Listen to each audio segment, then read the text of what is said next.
Ding dong, ding dong. No abras, no jodas, házmelo hasta el orgasmo, pero tranquilo, mi es lujuria, pero no quema. Como el clérigo que te ha llamado a la puerta, el medievo, al llegar la confusión a la hoguera.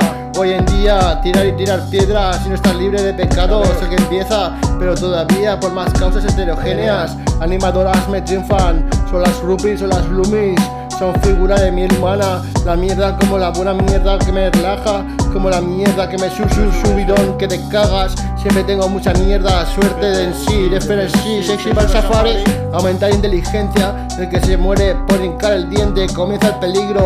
Cuando el Delfo sube el morro, la gente se achantó en el Goya, un premio por ello, mínimo un porro. Pero ya no soy tan bueno, digo sí, bueno, estoy físicamente tremendo, pero es claro que lo tuyo es cadavérico y lo mío es atlético.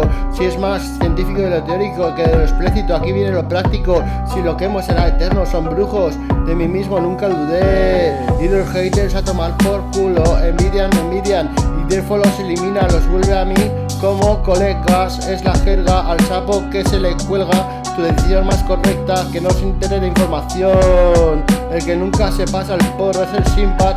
Fuma caracán. Tienes que mandarle un WhatsApp, el mejor noble, el bufón, no guerras, mismas comidas, pero al igual que el emperador de griegos, yo Zeus, apodándomelo el pueblo Maca. En primera persona Luis el Chivarita, Osiris el vicioso chuleta, de alma delfín y de espíritu Zeus, dios de dioses, con ningún otro comparable, mi apodo Jesucristo y el nombre Lucifer de los cielos al nacer.